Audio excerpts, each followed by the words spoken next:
अस्सलाम वालेकुम स्टूडेंट्स, उम्मीद है कि आप सब खैरियत से होंगे।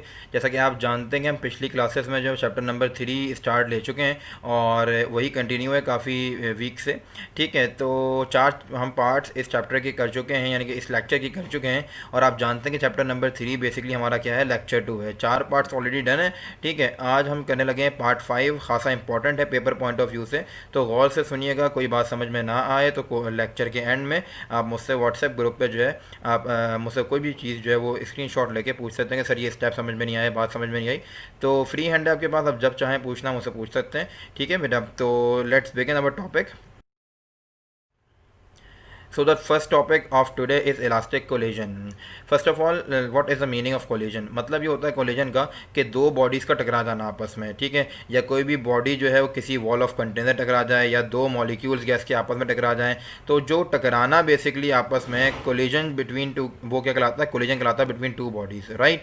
अच्छा, अब क्या डेफिनेशन आपकी स्क्रीन पे सामने आ रही होगी कि सामने लिखा हुआ है क्या, if two bodies in a system collide together such that the total momentum and the total kinetic energy of the system remain the same before and after collision. Such a collision is called elastic collision. क्या मकसद हुआ कि दो bodies आपके पास हैं किसी भी system के अंदर, ठीक है, वो क्या करती हैं, आपस में टकरा जाती हैं। जब टकरा जाती हैं तो उनका total momentum before collision and after collision कैसा रहे, शुड बी सेम। कैसा रहे, सेम रहे। सिर्फ मोमेंटम की बात नहीं कर रहे, बल्कि काइनेटिक एनर्जी भी जो है दोनों बॉडीज़ की before collision and after collision जो है वो सेम रहनी चाहिए। ठीक है, तो जो उनका टकराव है, जो उनका टकराना बेसिकली है, जो उनका कोलिजन है, वो कोलिजन क्या कहलाएगा, बॉडीज़ का इलास्टिक कोलिजन कहलाएगा। छोटी सी एग्जांपल देता हूँ कि फॉर एग्जांपल आपने दो बॉडीज़ को जो है वो चलाई। ठीक है, पहले किसी और वेलोसिटी से ट्रैवल कर रही थी। ठीक है, पे वो टकरा गई। जब ट्रैवल कर रही थी तो आप जानते हैं ये बात कि किसी भी मूविंग ऑब्जेक्ट को मूव करने के लिए, वर्क डन करने के लिए जो एनर्जी चाहिए होती है वो कौन सी एनर्जी होती है,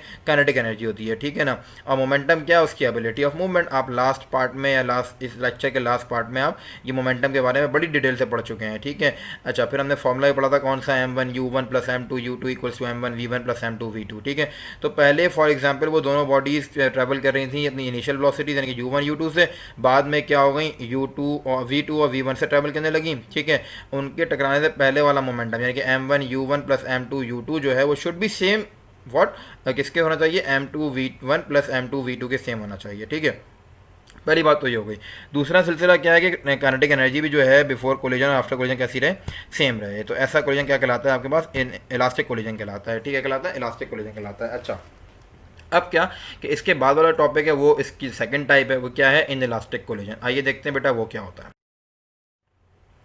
आपसे इनइलास्टिक कोलिजन में कह रहे हैं, आपकी स्क्रीन पे सामने लिखी हुई आ रही होगी डेफिनेशन, कह रहे हैं if two bodies in a system collide together such that the total momentum remain the same before and after collision but the total kinetic energy of the system does not remain the same before and after collision, such a collision is called inelastic collision. यहाँ पर सिलसिला क्या है कि momentum तो same रहेगा, क्योंकि law of conservation of linear momentum कहता है यही है कि momentum after and before collision same रहना चाहिए। ठीक है, तो मोमेंटम तो सेम रहेगा, लेकिन काइनेटिक एनर्जीज जो हैं वो डिफरेंट हो जाती हैं इन इलास्टिक कोलिजन के अंदर। इलास्टिक कोलिजन में क्या था कि linear momentum and kinetic energy both are remain same after and before collision, but in inelastic collision total momentum is same while kinetic energy is not same, right. अच्छा, तो ये आपके पास हो गई जो कोलिजन की टाइप्स दो, एक इलास्टिक कोलिजन और एक इनइलास्टिक कोलिजन।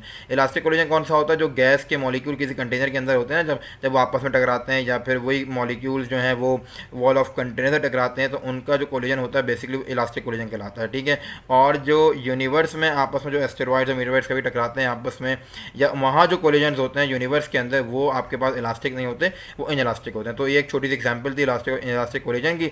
ठीक है, तो पेपर में सवाल आएगा आपके पास कि define elastic collision and inelastic collision. अगर पूछेंगे इन इलास्टिक कोलिजन की डेफिनेशन तो लिखिएगा, वरना मत लिखिएगा। ठीक है, यूजुअली वो क्या करते हैं कि डायरेक्ट डेरिवेशन स्टार्ट कर देते हैं, लेकिन अगर पेपर में पूछी जाए इलास्टिक कोलिजन और इनइलास्टिक कोलिजन की definition, then you have to write, otherwise आपको कोई लिखने की ज़रूरत नहीं है। ठीक है, आई होप सो कि इलास्टिक कोलिजन और इनइलास्टिक कोलिजन समझ में आ गया होगा कि क्या क्या होता है। अब चलते हैं इसकी डेरिवेशन के ऊपर, तो एक एक स्टेप बड़े गौर से समझिएगा, और जो बात समझ में ना आए उसका स्क्रीनशॉट लेके मुझे व्हाट्सएप ग्रुप में मुझसे पूछ लीजिएगा।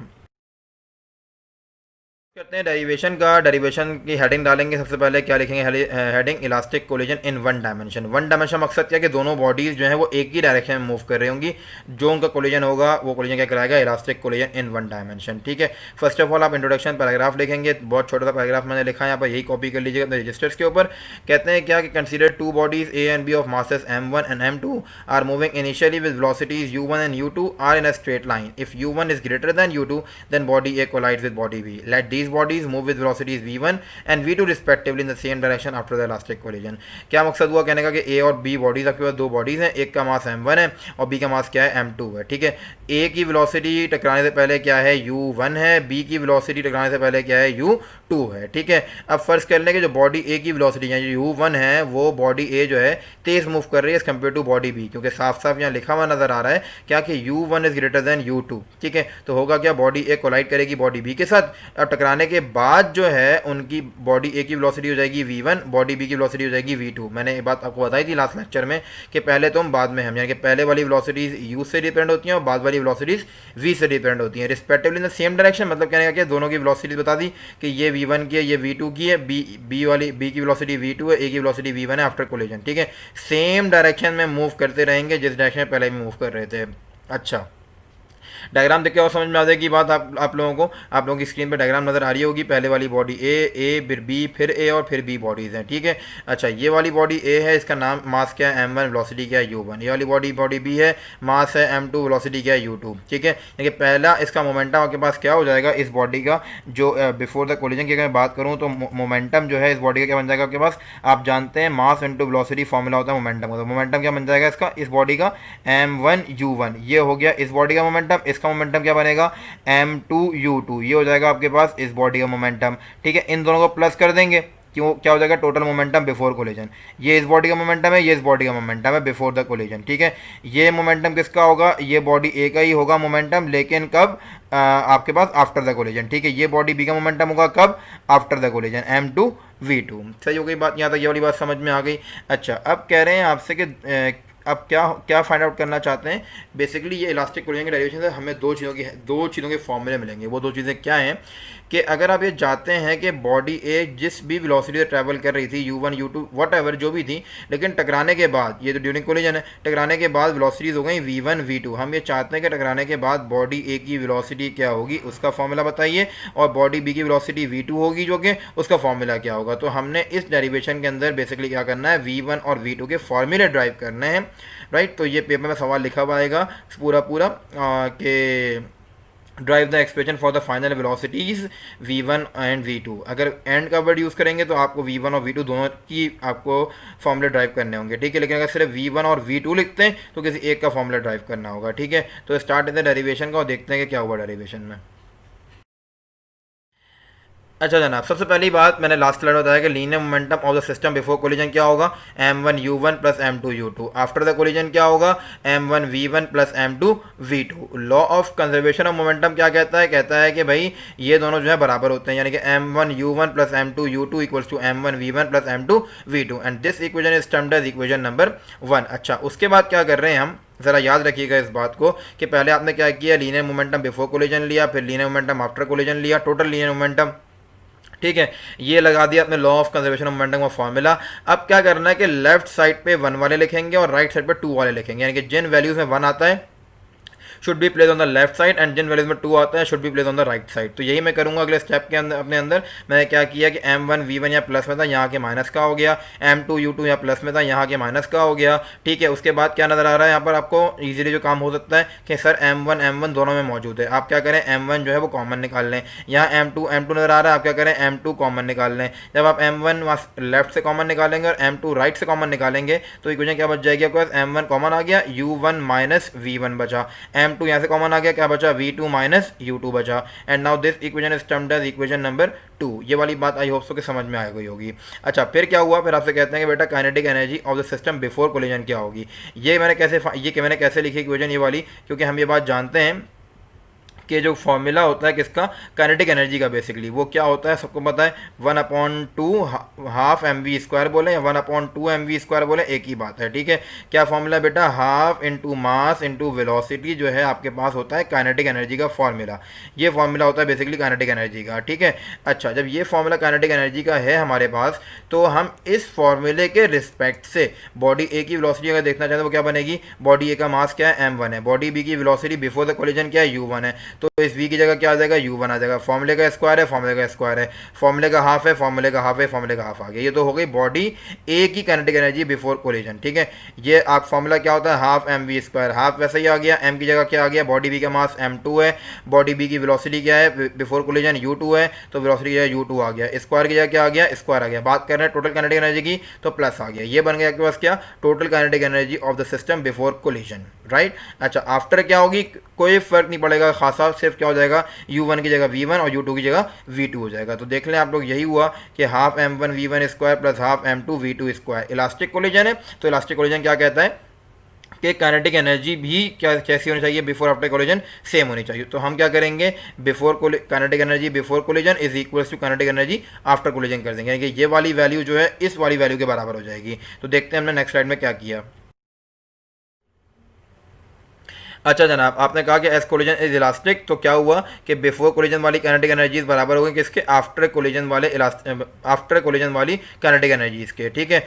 जो काम मोमेंटम में किया था, यानी कि जब by the law of conservation of momentum का फॉर्मूला लगाया था, वहाँ जो काम किया था कि 1 वाले लेफ्ट साइड पे लिखे थे, 2 वाले राइट साइड पे लिखे थे। यहाँ भी ऐसे करेंगे, 1 वाले लेफ्ट साइड पे लिखेंगे और 2 वाले राइट साइड पे लिखेंगे, ठीक है। तो आप देख रहे होंगे 1 वाले यानी कि जो plus half m1 v1 square था वो क्या बन गया, minus half m1 v1 square बन गया। जो plus half m2 u2 square था वो minus half m2 u2 square बन गया, ठीक है। आप देख रहे हैं कि हाफ m1 यहाँ भी है, हाफ m1 यहाँ भी है, हाफ m2 यहाँ भी है, हाफ m2 यहाँ भी है। दोनों साइड से लेफ्ट साइड से हाफ m1 और राइट साइड से हाफ m2 कॉमन निकल जाएगा, ठीक है। तो निकल गया कॉमन हाफ m1, यहाँ भी निकल गया हाफ m2, यहाँ भी हाफ है, यहाँ भी हाफ है, ठीक है। तो हाफ से हाफ क्या हो गया, कैंसिल। क्यों कैंसिल हुआ, क्योंकि हाफ जो है m2 से मल्टीप्लाई हो रहा है, इधर आता तो डिवाइड होता, तब भी कैंसिल होता। तो हमने क्या कर दिया, डायरेक्ट कैंसिल कर दिया, हाफ को हाफ से कैंसिल कर दिया। Now the remaining equation is m1 into u1 square minus v1 square, m2 into v2 square minus u2 square. I hope so कि बात समझ में आ रही होगी यहाँ तक, ठीक है।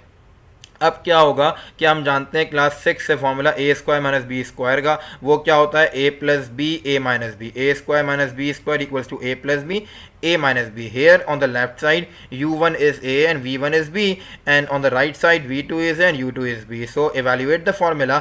क्या होगा उसके बाद, ये बन जाएगा आपके पास, ये a था ये b था, तो a प्लस बी फॉर्मूले में होता तो u प्लस वी वन हो गया, ये बन गया u प्लस वी वन। दूसरा पार्ट क्या होता है, a माइनस बी होता है फॉर्मूले का, तो ये क्या बन गया u1 माइनस वी वन, ठीक है। यहाँ पे क्या हुआ, ये a है ये b है, a प्लस बी पहले आएगा तो v2 प्लस u2 हो जाएगा, फिर क्या आएगा a माइनस बी, तो क्या हो जाएगा v2 माइनस u2 हो जाएगा। तो ये फॉर्मूला हमने एवेल्यूएट कर दिया इस स्टेप के ऊपर, m1 m2 सेम रहे, and now this equation is termed as equation number 3। Basically हमने काम करना है वेलोसिटीज के ऊपर, तो हमें मासेस की ज़रूरत नहीं है, हमें मासेस को क्या करना पड़ेगा, एलिमिनेट करना पड़ेगा। कैसे एलिमिनेट करेंगे, हम जो लास्ट इक्वेशन बनाकर आए थे इक्वेशन नंबर 2, ठीक है, उसमें भी m1 m2 आया हुआ था, यहाँ भी m1 m2 आया हुआ है, तो हम क्या करें, इस इक्वेशन 3 को और इक्वेशन 2 को डिवाइड कर देंगे। तो आइए देखते हैं डिवाइड कैसे किया।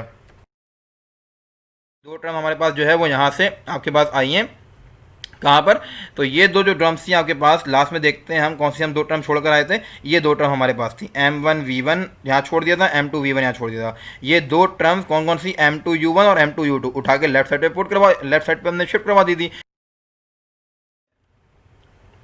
ये बन गई m2 u2 plus m2 u2 plus m1 u1 minus m2 u1, और ये आपके पास रिमेनिंग टर्म्स थी राइट साइड पे, तो ये वैसी की वैसे ही रही, ठीक है। उसके बाद क्या हुआ, उसके बाद देखें ये तो बन जाएगा आपके पास क्या, 2m2 u2, ठीक है। यहाँ आपके पास क्या u1 कॉमन है इन दोनों टर्म्स के अंदर, तो आपने क्या किया, u1 कॉमन निकाल लिया, क्या बचा अंदर, m1 माइनस m2 बचा, और यहाँ से आपने v1 कॉमन निकाल लिया, तो अंदर क्या बचा, m1 प्लस m2 बचा। अब m1 प्लस m2 जो है v1 से क्या हो रहा है, मल्टीप्लाई हो रहा है, इधर आके क्या हो जाएगा, डिवाइड हो जाएगा, ठीक है। जब डिवाइड हो जाएगा, देखें क्या हुआ, va हो रहा था, अब यहाँ पे आके डिवाइड हो गया, सही है, इससे भी डिवाइड होगा, इससे भी डिवाइड होगा, होगा, दोनों से डिवाइड होगा, हमने डिनोमिनेटर सेपरेट कर दिया, ठीक है। m1 minus M two upon u1 over m1 plus m2 plus ये वाला ये रहा 2m2 u2 ये रहा, और m1 प्लस m2 जो है वो इसके नीचे भी आ गया क्योंकि यहाँ मल्टीप्लाई हो रहा था, यहाँ पे आके डिवाइड हो गया। So we get the formula for v1। जब भी हमें v1 की क्या निकालनी होगी, वैल्यू निकालनी होगी, तो हम ये फॉर्मूला यूज़ करेंगे जो आपकी स्क्रीन पे सामने नजर आ रहा होगा, ठीक है। अब हेडिंग चलेगी एक्सप्रेशन फॉर v2 की। अच्छा, उसमें क्या होगा, मैंने लास्ट टाइम बात बताई थी, जब v1 निकाला था तो v2 के वैल्यू रखी थी, v2 के इक्वल वैल्यू थी इक्वेशन नंबर 4 वाली, ठीक है ना। और अब v1 के इक्वल लेंगे इक्वेशन नंबर 4 की वैल्यू को, वो क्या बन जाएगी आपके पास, v1 is equals to v2 plus u2 minus u1। Equation number 4 थी क्या, बेसिकली आप जानते हैं u1 plus v1 is equals to v2 plus u2, आपके पास इक्वेशन नंबर 4 थी। अब आपको v1 के रिस्पेक्ट से वैल्यू चाहिए थी, आपने क्या किया, यहाँ पे प्लस u1 था, वो यहाँ पर आके माइनस u1 हो गया। अब क्या करोगे, इक्वेशन नंबर 1 जो कि law of conservation of momentum वाली इक्वेशन थी, वहां पर v1 की वैल्यू को पुट करवा दोगे, ठीक है। वो कैसे, आप लिखोगे, हेडिंग डालोगे, put in the value of v1 in equation number 1। ये देखो m1 u1 plus m2 u2 equals to m1 v1 होना चाहिए, लेकिन v1 की क्या आ गई, v1 की वैल्यू आ गई, क्या वैल्यू है, v2 plus u2 minus u1, और m2 v2 वैसे का वैसे ही लिखा हुआ है। उसके बाद क्या होगा बेटा, उसके बाद ये जो आपको नजर आ रहा होगा ना m1, ये m1 इससे भी मल्टीप्लाई होगा, ठीक है। ये m1 जो है आपके पास इससे भी मल्टीप्लाई होगा, और ये वाला m1 जो है वो आपके पास इससे भी मल्टीप्लाई होगा, तीनों एलिमेंट से m1 क्या हो जाएगा, मल्टीप्लाई हो जाएगा। उसके बाद जो इक्वेशन मिलेगी तुम्हें वो क्या मिलेगी, वो इक्वेशन तुम्हारे पास आएगी m1 u1 plus m2 u2 is equals to ये मल्टीप्लाई हो गया तीनों इससे, ठीक है ना। जब ये मल्टीप्लाई हो गया, मल्टीप्लाई होने के बाद आंसर क्या आया, ये आंसर आया m1 u1। ये इक्वेशन 2 बार लिखी हुई है यहाँ पे, ठीक है ना। तो ये बात देख लीजिएगा, ये वाली इक्वेशन लास्ट स्लाइड में भी थी और ये वाली इक्वेशन इस स्लाइड में भी है। क्यों मैंने लिखी है इस स्लाइड के अंदर दोबारा, वो इसलिए लिखी है कि आप लोगों को जो है वो मुश्किल ना हो समझाने में और ना समझने में आपकी मुश्किल हो। ये इससे मल्टीप्लाई हुआ था, ठीक है, ये इससे मल्टीप्लाई हुआ था, और ये जो है वो इससे मल्टीप्लाई हुआ था, ठीक है। तो आंसर्स क्या है, मल्टीप्लाई होने के बाद जो आंसर आए मल्टीप्लाई होने के बाद वो आए m1v2 plus m1u2 plus minus minus m1u1 plus m2v2 remain same. अब वही वाली बात कि हमें v2 की वैल्यू चाहिए, जो v2 के अलावा वाली वैल्यूज़ हैं वो सारी की सारी चली जाएंगी लेफ्ट साइड पर, ठीक है, और जिसमें v2 है वो रहेंगी यहीं पर ही, ठीक है। जो ये अंडरलाइन जिसमें मैं कर रहा हूँ ये चली जाएंगी कहाँ, वहाँ पर लेफ्ट साइड पर, और जिस पे मैं सर्किल करता हुआ नजर आ रहा हूँ आप लोगों को वो यहीं रहेंगी राइट साइड पे, ये वाली वैल्यू भी यहीं रहेगी और ये वाली वैल्यू भी जो है वो यहीं पर ही रहेगी, ठीक है। अच्छा, उसके बाद क्या हुआ बेटा, उसके बाद जब ये वैल्यू शिफ्ट हो गई और जिनको यहाँ रहना था वो यहीं पर रुक गई, तो इक्वेशन क्या बन गई हमारे पास, इक्वेशन बन गई कुछ इस तरीके की। ये देखें, ये प्लस वाली वैल्यू थी, यहाँ आके क्या हो गई, माइनस हो गई, ये माइनस वाली वैल्यू थी, यहाँ आके क्या हो गई, प्लस हो गई, ठीक है। अब ये m1 u1 ये m1 u1 2 m1 u1 बन गए, यहाँ से u2 कॉमन आ रहा है, ये क्या बन गया, m2 माइनस m1 अंदर बचेगा, u2 बाहर आ जाएगा। ये क्या होगा, ये क्या होगा, v2 कॉमन आ रहा है, अंदर क्या बचेगा, m1 प्लस m2 बचेगा, ठीक है। तो क्या हो जाएगा, ये देखें क्या हो गया, m2 minus m1 u2 common आ गया, ठीक है, और m1 u1 दो थे, 2 m1 u1 हो गए, यहाँ से v2 कॉमन निकल गया, अंदर क्या बचा, m1 प्लस m2 बचा। अब m1 प्लस m2 जो है यहाँ पे मल्टीप्लाई हो रहा है, इधर आके क्या हो जाएगा, नीचे डिवाइड, इससे भी डिवाइड होगा, इससे भी डिवाइड होगा, राइट।